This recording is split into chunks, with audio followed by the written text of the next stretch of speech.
So my goal is to feel as good at home as I do when I'm traveling internationally.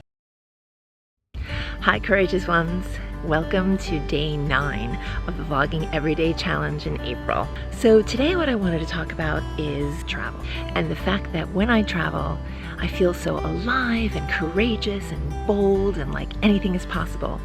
And then when I come home, that all fizzles out after like a month or so, and I go back to being on automatic pilot, routine, life is mundane, and about all that excitement, feeling of aliveness and sense of possibility just fizzles away. So I wanted to share what I came up with that made me realize what I do when I travel that's different from what I do when I'm home. So I've thought a lot about this because there's two Ruthys. There's the Ruthy who's adventurous, and I'm trying to get her back because I don't travel as often as I would like. I gotta find a way to have her here, otherwise every day's routine, I wake up, go to the bathroom, brush my teeth, and go on with my day. Even if there's things to look forward to, I'm generally like, okay. So when I travel, I'm just so excited to get out of bed. It's like Christmas morning.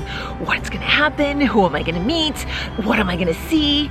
And that's kind of easy, right? Because I'm in a completely different environment and my senses are being bombarded with all of this newness. Daily life offers that possibility too. It is a new day.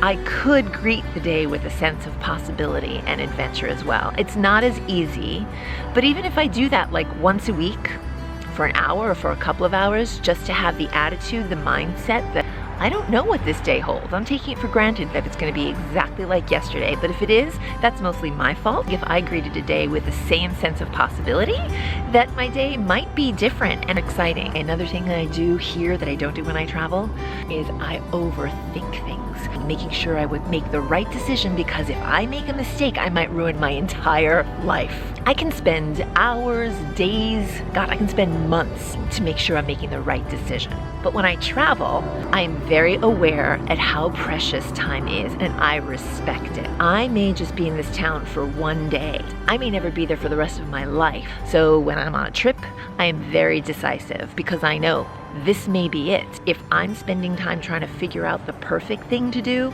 then I am in my head rather than in that town, which is where I came to have an adventure in the first place. So I need to think about my time the same way here. I'm not going to get this day, this moment, this hour back again. Spending it in my head, I could use that time to accomplish so many more things. Even just relaxing, reading a book, watching a movie. Here's a big one. When I'm home, I often feel like I'm not a success. In fact, I feel like a failure, especially as an actress, if I'm not on a TV show or the cover of a magazine, and it's discouraging. There's just this sense that I feel like I always have to be working and striving to become successful. When I travel, I feel like a success from the minute I'm on the airplane, on the way there. I don't have to wait for the feeling of success until after the trip is over and it turns out exactly the way I had planned, because it never does. I mean, it's travel. Things are gonna go wrong. And the great thing about travel is that when those things go wrong, that's what makes it a better story. That's definitely an attitude that I could adopt here. It's cliche, we all know it, that saying that it's all about the journey, not the destination. I totally get that when I travel. And that's something that I could borrow and think about in my day. It's not easy, this is all mindset, but if I feel good thinking that way when I travel, maybe I'll feel good thinking that way here too. That's a possibility. Okay, this is another big one. I hate asking for help. I hate it. Unless I'm desperate, I don't do it. I feel like I should know how to do this thing, and if I don't, before I reach out for help, I Google it. I take days, weeks, whatever to try to figure it out by myself. That's stupid, but it's my ego. I just want to look like I don't need help. When I travel, it's so obvious that I need help, especially as a solo traveler. I'm asking for help multiple times a day, multiple times an hour. It goes back to my time. I don't have time or the resources to figure everything out on my own. I am vulnerable. I need help. I don't even feel ashamed about asking. People are happy to help me. It just feels really good. And every time I travel, it's kind of touching to realize and how willing people are to help me. And the truth is that everybody likes to give help. I love when someone asks me for help, but I don't do that here. Maybe that's what feels good about travel, is the fact that I do ask for help. And maybe that could happen here.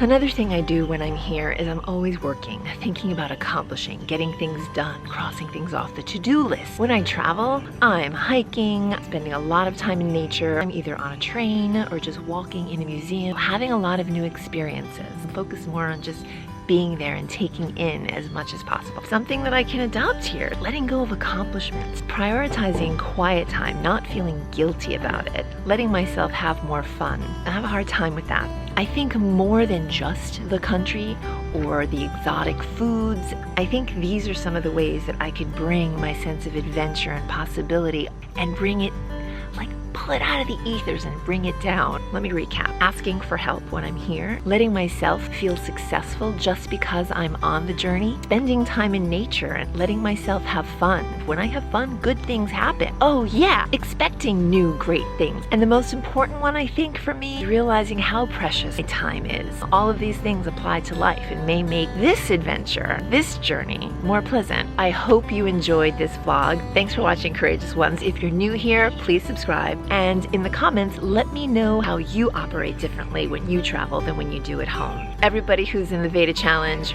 rock on. I'm with you guys. Bye.